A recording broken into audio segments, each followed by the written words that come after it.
Dan ini adalah masjid yang pertama kali dibangun di benua Afrika. Masya Allah.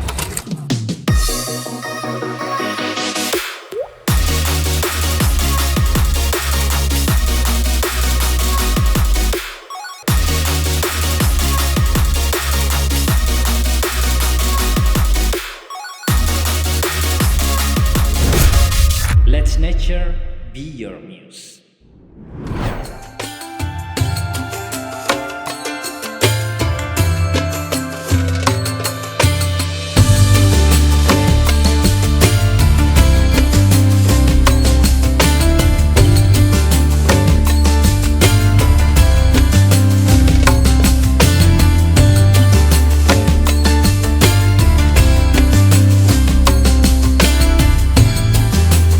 Alhamdulillah alamin.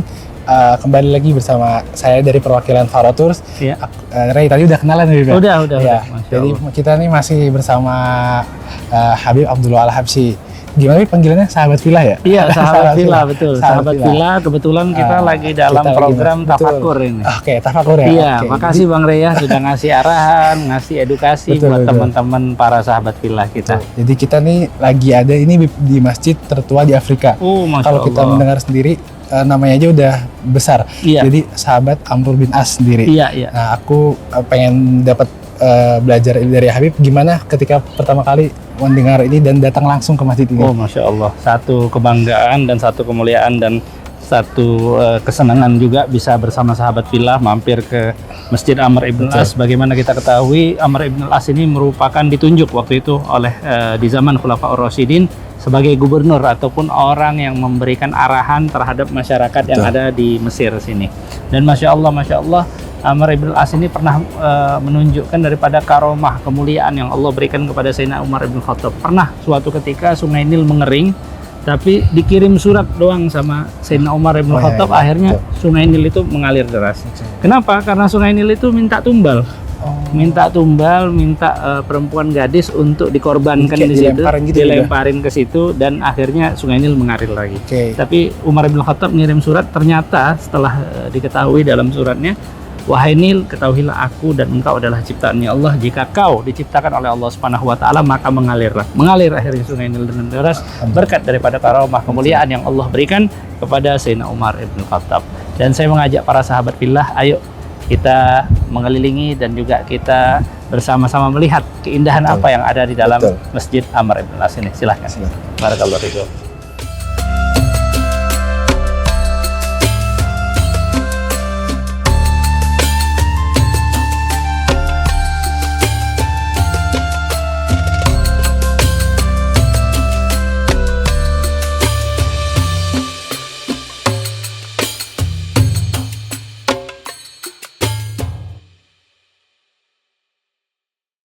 Masya Allah, alhamdulillah kita masih bersama Habib Abdullah Al-Habsyi. Kita lagi ini ya Habib ya, lagi safari ziarah nih sekarang. Ini ziarah ke Magam Al-Imam Al-Laits ibn Sa'ad. Betul. Ini imam yang luar biasa, yang mana beliau ini merupakan salah satu orang yang dikagumin oleh Imam Malik, orang yang dikagumi oleh Imam Syafi'i, dan bahkan beliau ini dijuluki ulama yang sangat dermawan, yang sangat luar biasa memberikan daripada hartanya. Bahkan disebutkan di antara sifat-sifatnya beliau, fakana ata'u man la yakhshal faqra. Beliau kalau udah memberikan sesuatu nggak kayak orang takut miskin, seluruh hartanya diberikan. Bahkan setiap hari itu beliau bersedekah terhadap 300 orang miskin. 300 orang setiap hari. Nggak cuma-cuma ya. Bahkan Imam Malik diriwayatkan pernah mendapatkan pemberian dari beliau. Kata Imam Malik, ini pemberian lebih besar daripada pemberiannya khalifah, kata dia. Masya Allah, ini Imam Laits bin Sa'ad, seseorang yang sangat dermawan, seorang ahli hadis yang sangat terkenal. Bahkan Imam Ahmad bin Hanbal dan para alim ulama yang lainnya yang memiliki daripada kutubus sittah pasti ada salah satu sanad kepada Imam Laits bin Sa'ad. Dan beliau merupakan imam madhab ya. Betul. Salah satu imam madhab yang sayang sekali tidak dirangkum ataupun tidak dihimpun daripada kajian-kajian fikihnya sebagaimana Imam Syafi'i, Malik, Hanafi, dan Hambali. Tapi beliau seorang yang alim yang teramat luar biasa. Mudah-mudahan Allah berikan keberkahan kita semuanya. Amin ya rabbal alamin.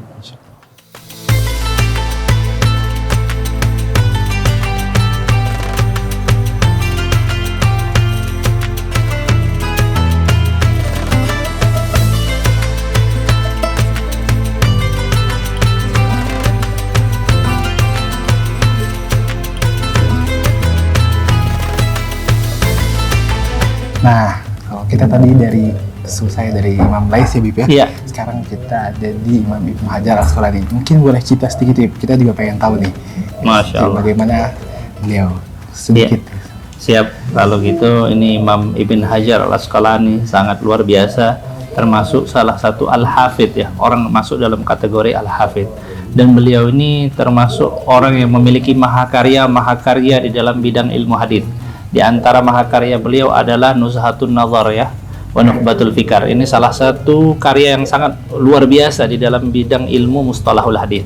Dan beliau menulis salah satu kitab yang teramat luar biasa, yaitu Fathul Bari ala Syarhil Sahih Al-Bukhari, yang mana kitab ini memberikan komentar terhadap kitab Sahih Al-Bukhari, kitab hadis asahul kutub ba'da kitabillahi ta'ala, yang mana kitab Fathul Bari ini beliau karang bukan hanya dalam waktu yang singkat, hampir 20 tahun lebih. Bahkan ketika selesai penulisan kitab, biasanya ulama kalau udah selesai nulis kitab itu ngadain haflah ya, sedikit mungkin pesta walimah gitu, kecil-kecilan, syukuran, tasyakuran. Begitu tasyakuran, temannya udah banyak yang meninggal dan banyak yang udah sepuh gitu. Mungkin karena saking lamanya Bib ya. Saking lamanya, dan kita tahu bagaimana proses beliau di dalam menuntut ilmu sesuai dengan namanya Ibn Hajar. Beliau sangat gigih di dalam menuntut ilmu, dan mudah-mudahan Allah berikan keberkahan bagi kita dengan berkahnya para alim ulama, dan mudah-mudahan mendapatkan daripada curahan-curahan rahmat yang Allah berikan kepada beliau insyaallah taala. Amin ya rabbal alamin. Dan saya mengajak sahabat fillah, silahkan kita berkunjung dan berziarah ke makam daripada Syekh Ibn Hajar Al-Asqalani.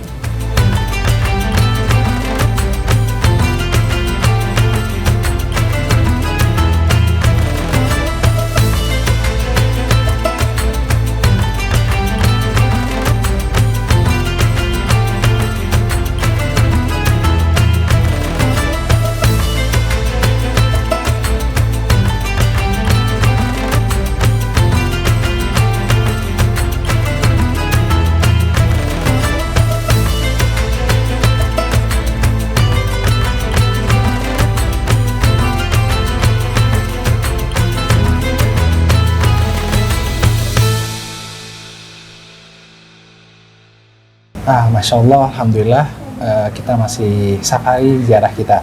Kalau tadi kita udah dari Imam Lais ya Bib ya. Iya. Imam Lais itu pendiri salah satu ulama mazhab yang terkenal juga. Nah, terus setelahnya kita ke Ibnu Hajar Al-Asqalani juga. Betul. Di bidang hadis ya Bib ya. nah Sekarang ini kita ada di makam Ibnu Athaillah Al-Iskandari. Nah, Betul. betul. Ya. Ini Imam Ibn Athaillah Al-Iskandari merupakan ahli daripada ilmu sufi ya, salah seorang ulama yang teramat luar biasa, dan mahakarya beliau kita ketahui bersama yaitu kitab Al-Hikam, kitab yang sangat luar biasa, mencetak para umat menjadi orang yang lebih mawas diri, orang yang lebih tawadhu, orang yang mengerti tentang bagaimana sifat-sifat kemuliaan Allah, sifat-sifat penghambaan kepada Allah Subhanahu wa taala. Dan Masya Allah, beliau ini tadinya orang alim, orang faqih maksudnya gitu. Ahli ilmu fikih ya, ahli ilmu fikih. Di bidang fikih. Tapi subhanallah suatu ketika pernah disuruh oleh gurunya untuk membakar seluruh kitabnya. Suruh bakar kitabnya biar apa? Biar nundukkan daripada hawa nafsunya bahwa beliau tahu akan ilmu. Disuruh bakar seluruh bukunya biar merasakan bagaimana nikmatnya ilmu tasawuf. Akhirnya beliau menjadi seorang ulama yang teramat luar biasa. Dikisahkan bahwa salah satu gurunya itu Syekh Abdul Abbas Al-Mursi yang ada di Alexandria yang pernah kita ziarahi, dan ini salah satu santrinya beliau yaitu Al-Imam Ibn Athaillah Al-Iskandari, yang mudah-mudahan Allah berikan keberkahan bagi kita semuanya dengan berkah menziarahi para sholihin, para alim ulama insyaallah, amin ya rabbal alamin. Dan saya mengajak kepada sahabat fillah, silahkan untuk menyaksikan daripada makam Al-Imam Ibn Athaillah.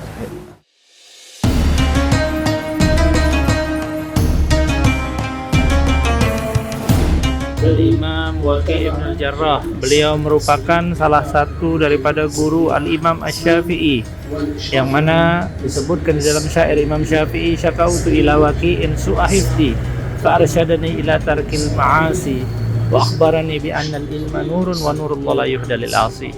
Aku bertanya dan aku sampaikan kepada Imam Waqi' tentang buruknya hafalanku, yang mana beliau menyampaikan bahwa untuk meninggalkan maksiat, dan beliau menyampaikan bahwa sesungguhnya ilmu itu adalah cahaya, dan cahaya Allah tidak diberikan kepada orang yang bermaksiat. Masya Allah, inilah makam daripada Al-Imam Waqi', guru daripada Al-Imam Syafi'i. معلومة الأردن مواقفي وحفظي وسنة العالمين ونورنا لا يقدر الحوصي. Empat para penuntut ilmu yang Masya Allah melahirkan para alim ulama, para orang-orang soleh, para aulia Allah Ta'ala. Masya Allah, Alhamdulillah sahabat fillah, kita sudah sampai di Masjid Jami Al-Azhar daripada pusat keilmuan yang ada di Mesir sini. Ustadz Al-Faruh, boleh jelaskan kepada para sahabat fillah gimana sih sejarah Masjid Al-Azhar ataupun Jami'atul Azhar ini ataupun Universitas Al-Azhar, silahkan. Siap, Bib. Insyaallah. Alhamdulillah, sekarang kita di Jami Al-Azhar, Bib. Naam. Jadi memang pertama kali Al-Azhar ini berdiri di zaman dinasti Fatimiyah. Masya Allah. Berawal dari Jami ya, Gum? Betul. Yang artinya Masjid Jami, tempat berkumpul, tempat talaki. Masya Allah. Lambat berkembang laun, awalnya masih berpemahaman Syiah, kemudian dibebaskan oleh siapa, Gum? Salahuddin Al-Ayyubi. Salahuddin Al-Ayyubi. Jadilah sampai sekarang menjadi pusat Ahlussunnah wal Jamaah yang sangat terkenal di Masya seluruh Allah, luar biasa. merupakan sekarang universitas tertua di dunia, setelah Universitas Zaitunah dan Qurawiyin. Masya Allah. Dan sekarang Masya Allah Al-Azhar sendiri berpemahaman seperti ini tidak jauh dari peran-peran orang yang penting. Salah satunya sultan yang ada di dinasti Mamluk, namanya Sultan Zohir Baibars. Oh, Masya Allah. Nah, karena waktu itu Mongol membantai semua peradaban di dunia, Mesir selamat sampai sekarang. Sampai detik ini ya. Sampai detik ini. Bertahan para penuntut ilmu dan sangat luar biasa ya. Dan Masya Allah, Jami Al-Azhar ini kayak namanya Fatimah Az-Zahra ya. Dinisbatkan kepada Fatimah Az-Zahra. Masya Allah, karena di sini juga ada putranya beliau, yaitu Sayyidina Imam Al-Husain Syahid. Dan Masya Allah, kita sebagaimana kita ketahui bahwa Al-Azhar ini melahirkan banyak sekali para alim ulama, di antaranya Syekh Abu Zakaria Al-Ansari, di antaranya juga Syihabuddin Ar-Ramli, di antaranya juga Syamsuddin Ar-Ramli, dan para alim ulama banyak sekali yang terlahir daripada dan dinisbatkan kepada sebagai tulab ataupun penuntut ilmu di Al-Azhar Asy-Syarif ini. Dan juga para sahabat fillah, ini juga terkoneksi dengan doa Nabi Yusuf. Sebagaimana beliau sebagai founder father terhadap negeri Mesir ini, beliau menyatakan tawaffani musliman wa alhiqni bis-sholihin. Kumpulkanlah aku dengan orang-orang soleh, matikan aku dalam keadaan husnul khotimah, dan kumpulkan aku dengan orang-orang soleh. Dan nyata bahwa negeri Mesir ini banyak sekali melahirkan orang-orang soleh, para aulia Allah Ta'ala. Dan kami mengajak para sahabat fillah untuk menikmati, menyaksikan daripada keindahan Masjid Jami Al-Azhar ini, dan terus saksikan daripada tayangan kami, karena sebentar lagi kita akan tutup dengan miskul khitam, dengan khitamuhu misik wa fidzalika falyatanafasil mutanafisun. Insyaallah terus saksikan daripada video yang akan bergulir ini. Silakan. Insyaallah. Barakallahu fikum.